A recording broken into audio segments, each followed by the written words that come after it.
Hello, Goddess Body Mind Spirit community. This is Tyra Omilade, your goddess guru, and y'all know I love helping women align with their life purpose using ancient wisdom so that they confidently and courageously live the amazing lives they know they deserve. And what I'm doing today is sharing what I call a channel, and it is something that's coming to me for me, but this would be definitely something like if I were to die today that I would want to share with anyone who would be willing to listen.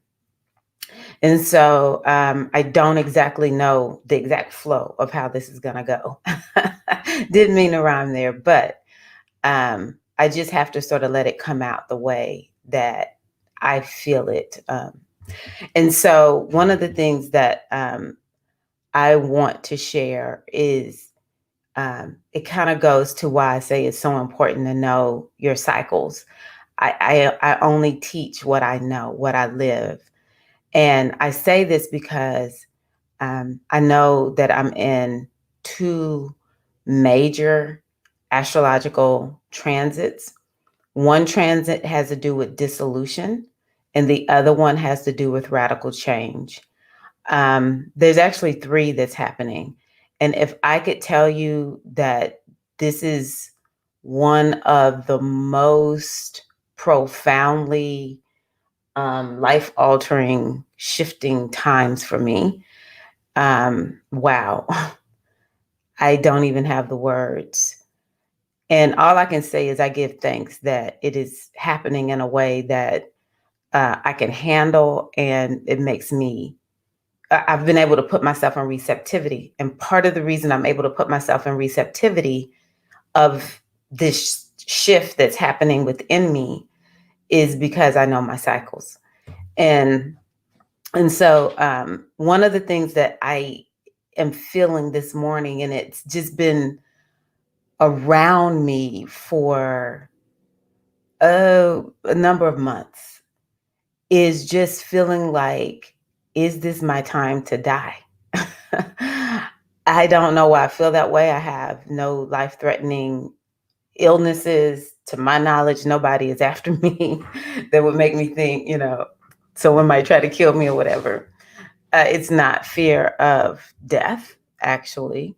It has, I'm not going to say it has nothing to do with the pandemic, but it's not that those thoughts that trigger it. It's just actually like this morning I went outside. Well, the first thing that triggered it this morning was I got up, and every morning, it's like I say things to myself before I get out of bed. Um, Spiritual talk, affirmative talk, gratitude, mantras, different things that I say because I know the way I start my day matters. And there is still there was still this part of me that just felt blah, down, and just, yeah, like not feeling well. I'll just say it that way, just like moody. And I go into the kitchen and look out the window into the sky, which is something I do on a regular basis. And the first thing I saw was the moon. And, we honor, people love seeing the moon in all her glory. But sometimes the other phases of the moon, my goodness, it's like it talks to me. And so I looked out and I was like, that is like the most beautiful waning crescent moon I've ever seen. And it made me think about what does the waning crescent moon signify? It's that waning crescent moon is called is it the balsamic? I think it is the other name for it. Man, that's a tough moon. That's not an easy moon. It's like that point right before death, because the moon is not, as long as you can see it, the moon has life. It has energy. And then at the new moon, though we set our intentions at the new moon has no energy because it's hidden. Anytime a planet is invisible, its energy is weak. It's not there. It has I'm not going to say no power, but that's how we talk in astrology. It doesn't have power. And so that waning moon, that waning crescent moon is just that moment before death, where you just start taking stock of all everything that has happened, right? And it just really tapped that energy within me, reminding me every day is not promised to me. And what if this is my last day? This is a message that I know I shared with you all, that came to me in February, right around the time of my mother's birthday. I was reminded, don't you remember what you learned, or that major message that came to you after your mother died? No day is ever promised. You need to value your life. You need to value every second of your life. And so I went outside. I was taking my dog out and listening to one of my favorite Earth, Wind, and Fire songs. And the sky, of course, I love warm weather, so I'm feeling better. The sky, even with clouds, I was just like, my God, I will not always have the opportunity to be here and look at the sky. And then I thought, wow, my feet touching the earth, because I'm a country girl, not a country. I'm from the South, and so when you're from a place like Mississippi, uh, yeah, we were outside a lot. So going outside with no shoes on is what makes me feel good. So I was standing out, touching the earth, and even just looking at my dog, and I was just like, I won't always get this opportunity to be here. So I seriously need to really walk more in appreciation and to let it all go. One of the things I've been working on is figuring out, how do I fully step into being in bliss and happiness and joy with so much happening in the world that affects people who I care about. That makes, I have 2 Black sons, 2 male children, and it breaks my heart to hear them say things like, I hate that I can't just walk through the neighborhood, even though our neighborhood is safe, but not fear somebody thinking that I, take whatever, we have to worry about with our Black children, challenging them, threatening them in some kind of way because they feel threatened for no reason, of course. And so how do I find this balance? How do I do this? And really, for me, it boils down to live my purpose. And then that gets complicated, because for me, and I think a lot of us feel this way, I don't care how mainstream your vocation is, whatever it is that you've been called to do, the true one, not the one we're doing necessarily, but the one we know makes our heart sing. This is what I really want to do. It doesn't really matter how mainstream it is. It could be something about it that still you lack support, and people are like, why are you going for that? And why are you going to do that? You could have the most noble reasons for doing what you're doing, and somebody's going to take issue with it. And so, but I do feel like, wow, first of all, I'm a spiritual teacher, a guide. I do readings. I'm like, some priestess from some other time zone that's transported into this time zone, because the world needs us to do this kind of work. And it's like the world is, honestly, more people want it than they're willing to admit. But yeah, it's not fully accepted. And then I'm an online entrepreneur. I did not talk about getting online recently. Back in 2006, when I was finishing my first initiation into the priesthood, that was one of my dreams, is to have an online business. So yeah, that's different. That's a little bit different. And so, but I do find that the more I do these, the more I feel, in peace, in harmony, in joy, in love, and just like, you know what, this is the best I can do. And so that's one of the things that I definitely want to get on and talk about. Why is it important for you to live your purpose? And one of the first things that my godmother said to me and my sisters when we started initiating is, you have to begin with the end in mind. You have to begin with the end in, mind. And so I just ask you, do you have the end in mind, or are you stuck like I have been on these itty bitty details that are coming up moment by moment by moment? Something else that came to me is all of the distractions. Now, I've recently been taking a new astrology class, and one of the things that I learned that makes so much sense to me is, and again, it goes back to, sister, do you know who you are? Brother, do you know who you are? If I have any men watching, do you know who you are? How do you know who you are? What do you know about yourself? And can you accept the truth? So, one of the things that I have learned is, if you have in astrology certain placements, and for those who know astrology, if you have a lot of placements in the social houses, third, seventh, and 11th, you can be a highly distracted person. And so I'm like, wow, I have 3 planets in the 7th house.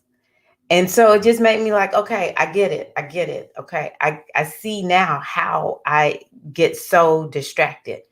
But let me tell you, something that I'm realizing is that there is something in this culture, and I don't know if it's just here in the West, the US, I'm not quite certain. I think it's all of us, though, no matter where we are. There's something in these cultures that, no, keep them distracted and they will not do what they came here to do. And part of our purpose, part of our purpose is to bring our talents, our gifts, all of that into the world. And the other part of our purpose is to figure out the game that we are playing while we're here. And part of the game is distract them. So we have to understand that we have to have a strategy for living. And so, how many of us, this is something else that came up for me, because remember, I'm in dissolution and radical change right now. My whole foundation is being restructured. And part of my distraction that is inherent in my foundation, my human made foundation, is dealing with my weight. And it came to me this morning, how much time have you wasted focusing on your weight, focusing on your, like having a certain level, a specific type of health? How much time have you wasted on that? How much brain space does it take when you could be using all of this to create? When you could be using all of that energy and all of that effort to actually move forward and make changes in your life, or to bring forth your gifts, your skills, your talents. And I don't think I'm old, but at 51, I just feel like, wow, my whole life has not been wasted. I mean, I did have this moment this morning where I was like, if I never did anything else in this world, the thing I did was I poured into my children. That is a high value for me. That took precedence over everything. And so, both of my children my younger son is going to be 18 soon. So this is why I'm having this discussion with myself is, yeah, I took motherhood, very, very seriously, to the point where it's like, if I can't figure out how to make it work with motherhood, then I just don't figure it out, because this is what I'm going to do. And that's my value. See, everybody's got to figure out their value and what matters to them.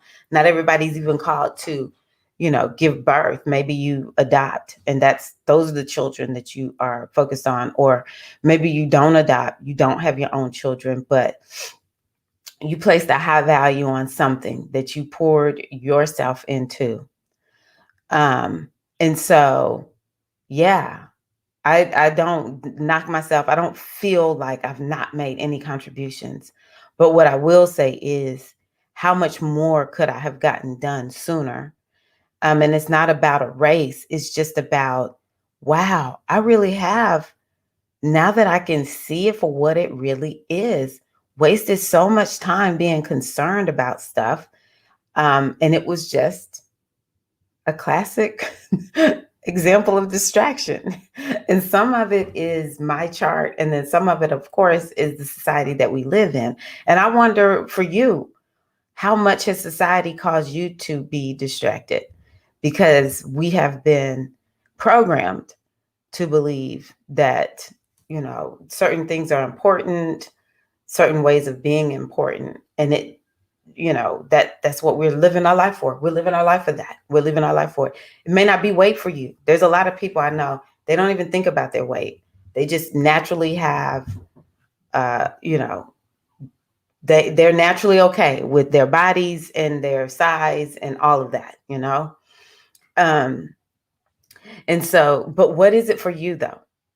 What is it for you that you're like, I'm so distracted by this thing? And it's like, we just spend money and time and conversations, and our destiny is over here like, hey, I'm here for you. Like, so for real, like, come on. Do you see me? Can you work on me? And then, we'll take a few minutes to come over and spend some time and do some things. And ooh, it's like, ooh, wow, I feel good. But then this over here.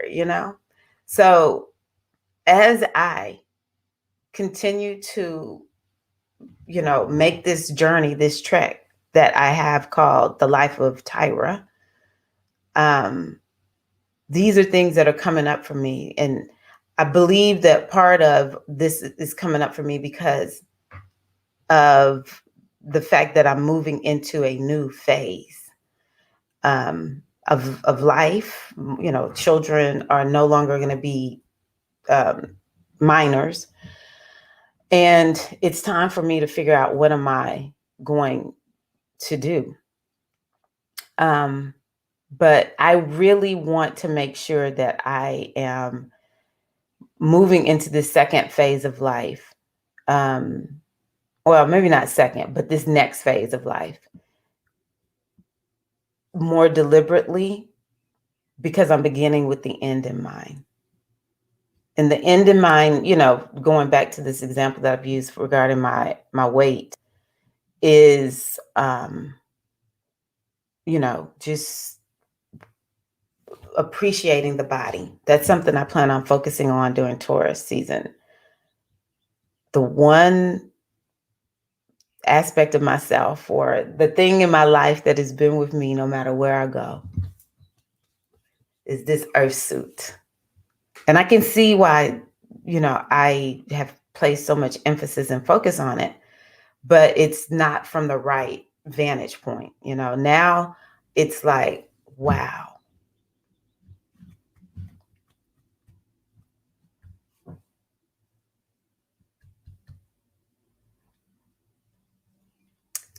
It is such a gift to have a body.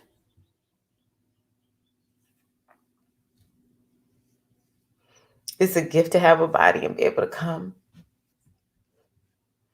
and experience the whole gamut of the physical reality. And so moving forward with more appreciation. And it may not be the body for you, though every last one of us must honor the body.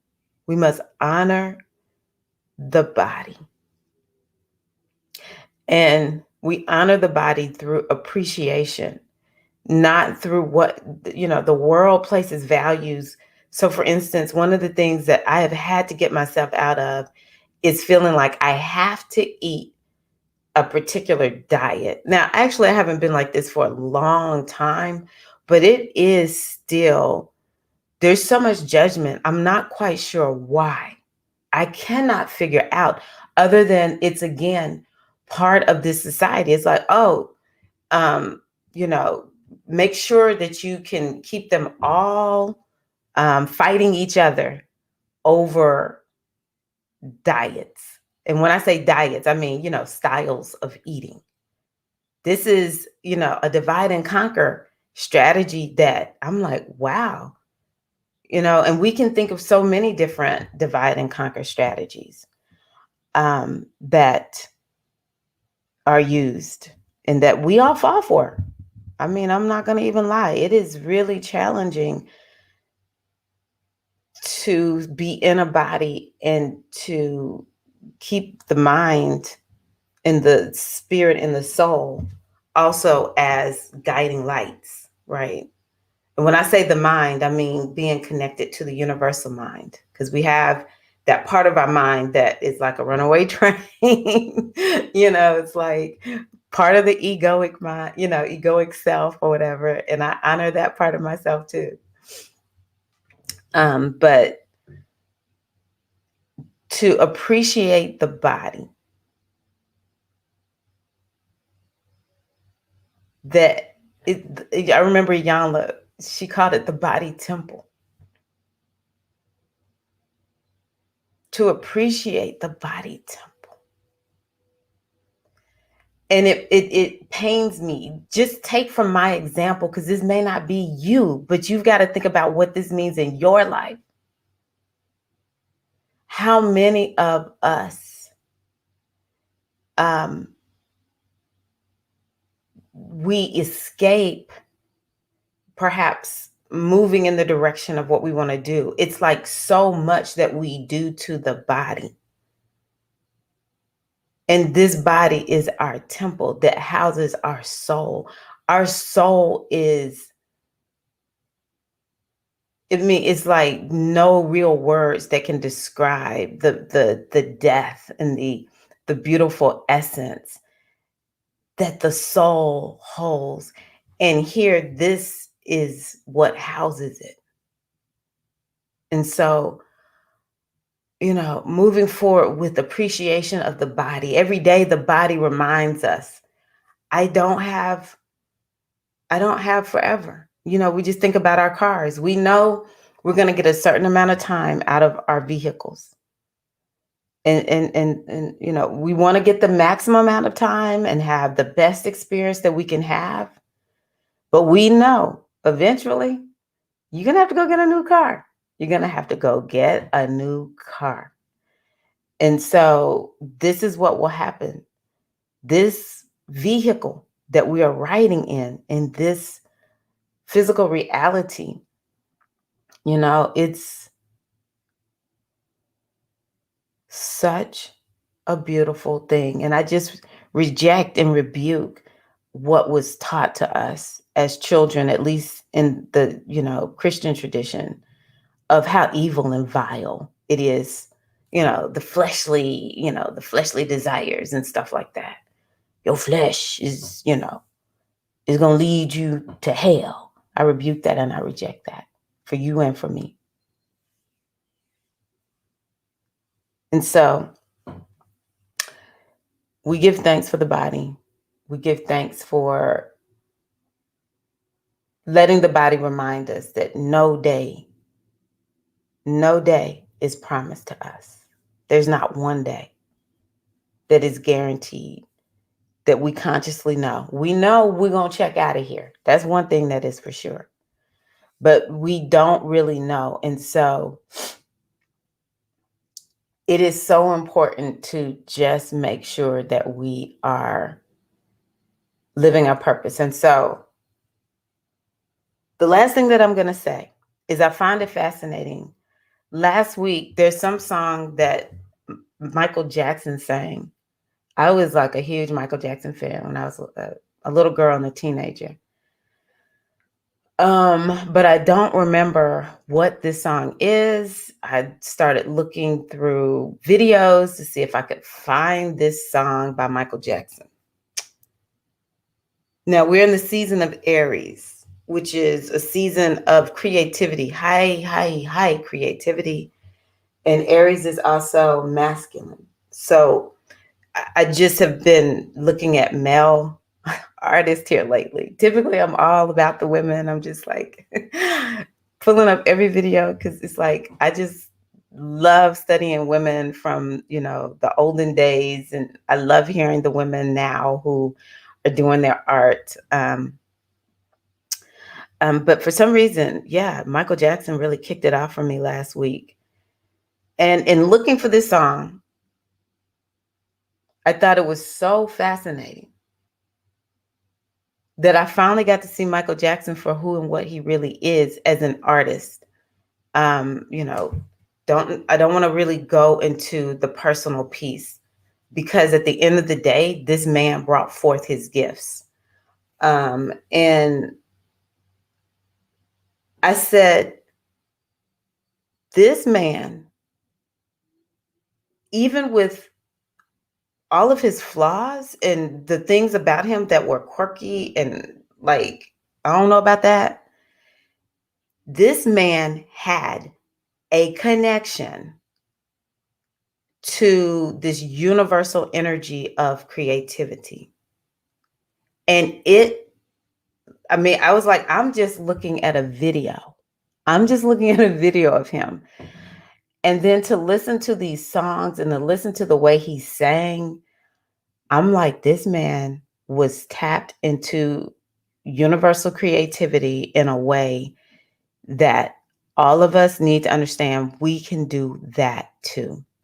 And I remember reading this book called Big Magic. It's by Elizabeth Gilbert. Anybody who is a creative, I don't care what kind of creative you are, she's talking about her experience as a writer, but I would encourage you, if you are creative, if you have a creative knack where you can just bring stuff out of your imagination and bring it into, reality, or you're just good with coming up with ideas that other people can use, then you need to read Big Magic.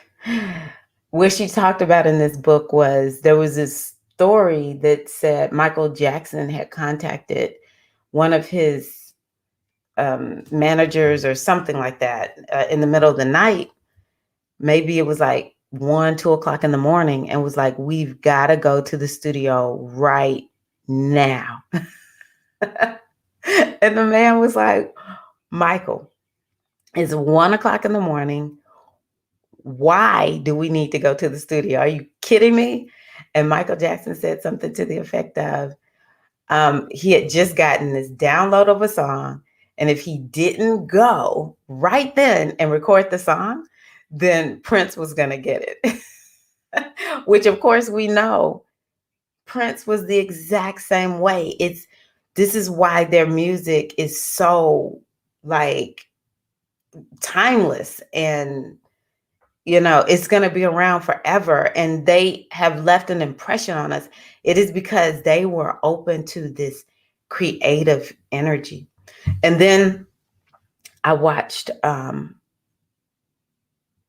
the concert, I call it a concert, with the Isley Brothers in Earth, Wind and Fire. One of the things that I just want to throw in there, I'm going to talk about it in a different video at some point, but one of the things I want to throw in there is that it is amazing to me how much the music that was like number one, like maybe in the top 20, actually they leave an impression on our consciousness. It's something that I encourage you to do. I remember when someone first told me this, and I just started looking at all of the songs that came out around the time I was born, because I have certain groups that I like that I'm like, this makes no sense. I was not raised up listening to these people. But the Beatles is one of them. Their song Imagination is one of my favorite songs. Bridge Over Troubled Water. I was not really, I like watch them on MTV, but my parents, that's not really who they listened to. But I love those songs, and they were both released around the same time I was born. And so, as I listened to, especially Earth, Wind, and Fire, but the Isley Brothers also, I was like, I did not realize how much they were a part of my consciousness. Because as soon, like, if you ask me to bring up certain, especially with the Isley Brothers, their music is so slow. It's like I cannot do slow. I like to dance. If I'm chilling, okay. But Earth, Wind, and Fire, I am a true fan of Earth, Wind, and Fire. But both of them, as they sang their songs, I was like, dang, I know all these songs. These songs are part of me. Because it's not like I listen to them on a regular basis. I just do not. Think about that. But I was watching these gorgeous men. And I was like, wait a minute. These men have been around. They talked about how the Isley Brothers, they've been around 50s, 60s, 70s, 80s, 90s. The first decade of 2000 to 2010, 2010, 2020. And now here they are in the 2020s. Wow. And then when Earth, Wind, and Fire said they're 50, I'm like, what? No wonder they're so a part of me. They've been making music my whole life for the most part. And to see them up and moving and dancing, I'm like, they're tapped into something that is incredible. It just makes me, it's like they're the embodiment of the message of Aries right now. And so I encourage you the message that came to me this morning is why arts are so important. And it doesn't matter if you consider yourself to be an artist or not, but y'all know I always get on and I say to the artist, we need you. We need the artist because they are who keep the energy of creativity coming. Can't remember who I was talking to, but we talked about, it was one of my sisters. We were talking about the story from the Pakati from the Ifa Orisha tradition. When, Oshun was the only female Orisha, the only feminine energy that had come down to earth. And, she was being disrespected and disregarded. So she was like, really? Okay. One. I can't remember how many, the word they use is Imole, but I can't remember how many were here because I don't keep up with all the details. Okay. So for all those of y'all that are into E5, y'all can put those in the comments. All right. Because I don't keep up with all the details. But I know the basic story is it was one of her and many of the masculine energies. And she just went on back up, out of the earthly realm. And everything went to hell in a handbasket. And they were like, Oshun, please come back. Everything is terrible. So she comes back to the earth. And so, it's just becoming more and more clear for me why the arts are so important. And just because our society does not value art doesn't mean that we can't value art, doesn't mean that we can't support artists. We must support artists. When you see somebody putting their artwork out, when you see someone sharing their poetry, when you see someone putting out a dance, if you see someone sharing their dance style and they want to teach you, because not every artist that dances can teach. That's one of the reasons I was able to move into the dance space. That's not really my calling. I'm a dancer. That's a part of my art that helps me to channel. But yeah, I should have just bypassed that a little bit. But I will say part of the reason I dance was because it helped me to connect me to my history. And the way I was able to delve deeply into it is through teaching. But oftentimes people were much better dancers than me, but they could not maintain classes because I am a teacher who can also share art. I always thought I'm a teaching artist. That's my love and passion is teaching art. But yeah, so if you can find people who are sharing their art, want to teach you. And so when you feel moved to do artsy things, such as, take a dance class, don't tell yourself, well, I got two left feet and, I might be embarrassed. Don't do that. Don't do that. Because part of the reason we engage in art is because the art is what taps us into this channel, this universal creative channel, so that, yeah, maybe I go take a dance class, but I'm not here that's not my profession. That won't be my vocation. But when I go take that dance class, I feel what it feels like to feel creative. And so now, when it's time for me to sit down, for instance, and create a video, I'm able to, it's like I know what that feels like. Or if you're a coach, you're able to come up with your own creative way of coaching. Or if you're a doctor, let's say a medical doctor, a naturopath, a chiropractic, then, it opens up your healing, that healing touch that doctors need, or nurse practitioner, PAs, maybe you are an engineer. It can open up that ability to create engineering that is humane and that most people aren't willing to, delve into, perhaps. I don't know. Maybe if you're an activist, you come up with some creative way to, like, bring people together. One sister, I just really love watching her do her thing. She's with the Equity Alliance here in the Nashville area. And they have all these, like, I can't even think of the names, but their socials are like, the names are so cool. And it's all about voter registration. And it just makes people want to show up. It's just really creative. So it doesn't really matter what your vocation is. Or let's say, I live in a place where people can work on cars. So there's the Nissan plant. So I've known lots of people that work at the Nissan plant. And maybe, by day, they go and they put cars together. But by night, they go and cook, create cake or something, pastries and stuff like that. Or maybe by night, they come and do readings like me. I don't know. It's like, what we do to make money might not all the time translate into how we are channeling our gifts and our talents. And for some people, part of their purpose or part of their destiny in life is to work at, let's say, a car factory for a number of years. This is just what their vocation is. Like, that's what their vocation is. May not necessarily be tied to their true gifts and talents that they exhibit some other place.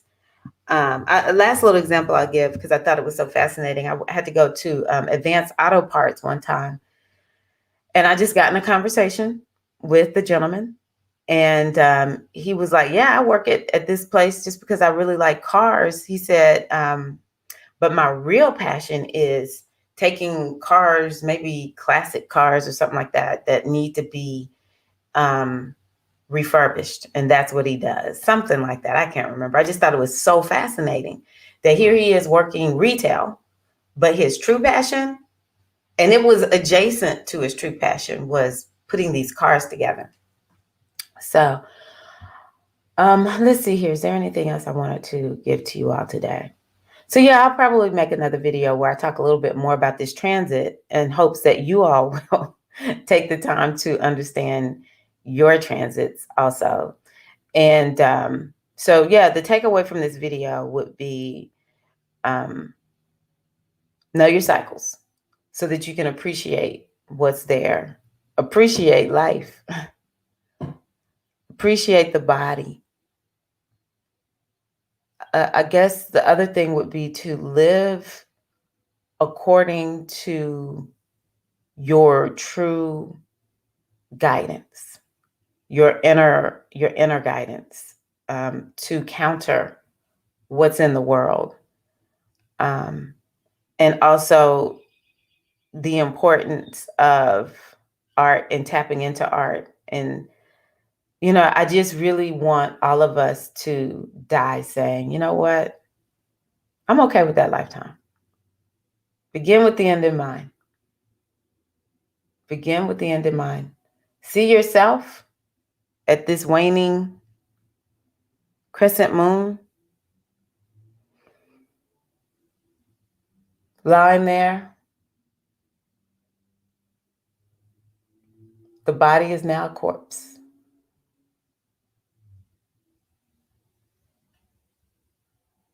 What's one moment before that? That moment right before that, what are you thinking? What are you remembering? Before the body became a corpse, when there was your soul was still being housed there, but it was slowly but surely making its exit. What are you saying?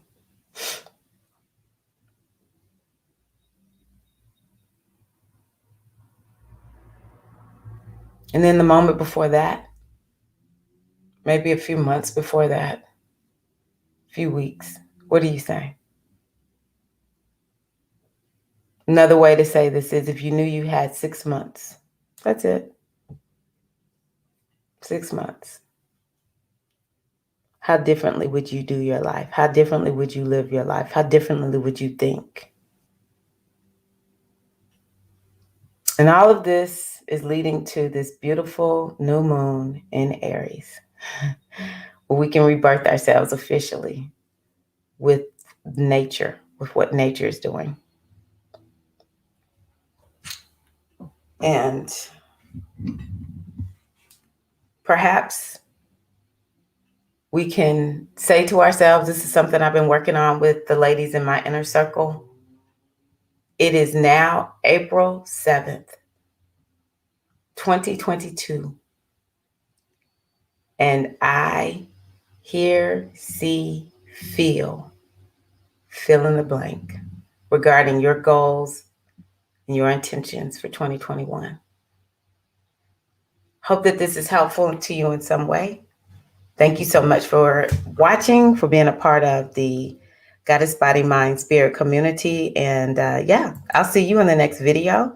GoddessBodyMindSpirit.com if you want to learn more about different offerings that I have, such as the Inner Circle, which is a community that I share with week after week after week. It's an inner space where we can do deeper dives and connect. But you know what? I also do readings. So if you need a reading, you can find that at GoddessBodyMindSpirit.com too. Love y'all all so much. Take care, and I appreciate you. Peace.